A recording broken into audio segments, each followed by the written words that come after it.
Now is the Democratic Party and Nancy Pelosi taking over the House.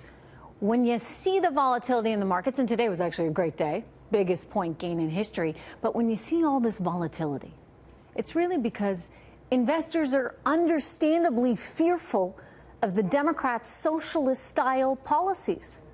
Policies designed to hurt businesses and strengthen government, right? That's what they're about.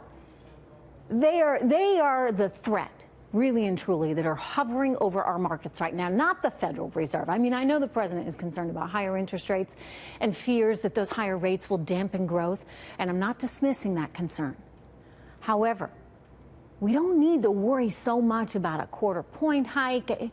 We should be worried, though, about Nancy Pelosi and her promise to hike taxes on corporations, thereby making us as a nation less competitive. We should worry about Maxine Waters, you heard her there, and her multiple threats against the banking industry, as well as the president himself. And we should worry about Chuck Schumer's simple desire to act as an obstructionist on every single policy put forward by this administration. Obstruct, obstruct, obstruct. These are the real threats to our economy.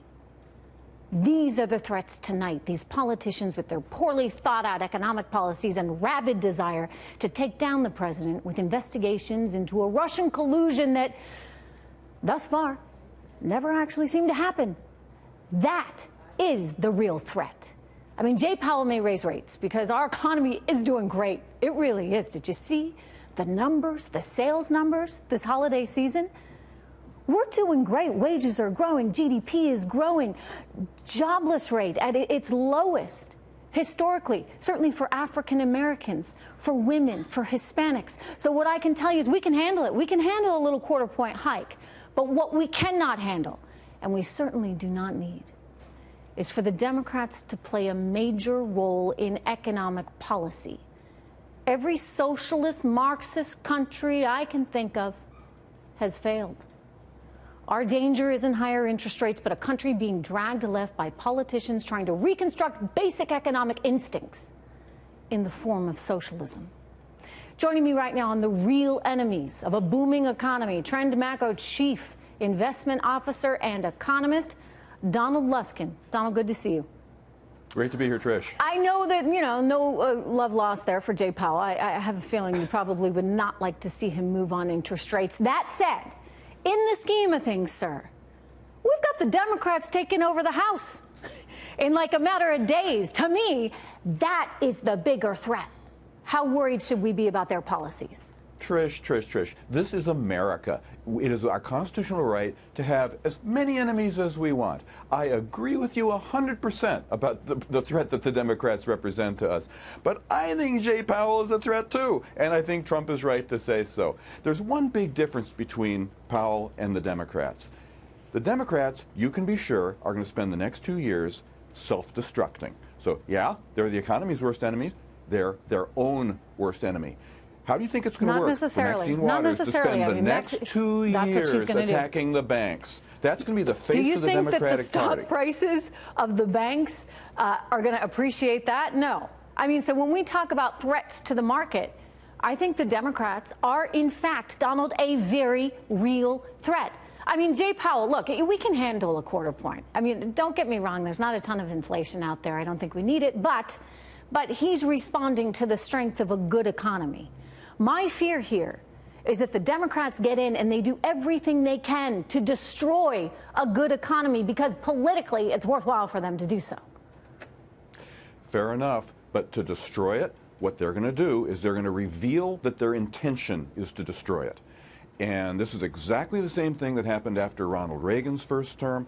The Democrats go completely insane at the prosperity that the supposedly stupid, doofus, clownish Republican president somehow manages to pull off.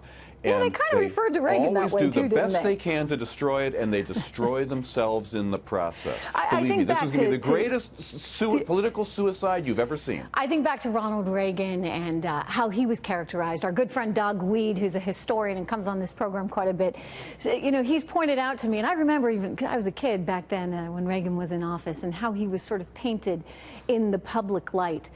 it's sort of a dummy, right? He was just an actor. Yeah. He just stood up Yes. there and delivered lines. They never understood The amiable him. dunce. Just like they don't understand this president. Yep. There's a correlation, right? Well, the correlation is that the American public responds to people who look into a television camera and talk to the American people the way the American people want to be talked to. People don't want to be talked down to by arrogant, professorial avatars of the deep state. They want real people like Ronald Reagan, like Donald Trump, and in his own way, like Bill Clinton. It's not like Democrats aren't capable of doing it.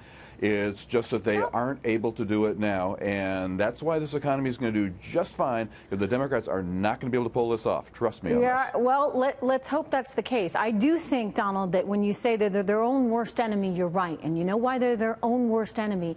The more they move left, and they're increasingly moving left, the more they isolate themselves. Because we have only to look around the world, as I said, at Marxist socialist economies that always fail. Always. Yep. Well, they're not listening to the American people. They're listening to themselves. And, you know, they're listening to, you know, a couple of thought leaders in the media, and believe me, not on this channel. And they're just all full up with the narcissism and the virtue signaling of thinking they're doing the noble thing and looking out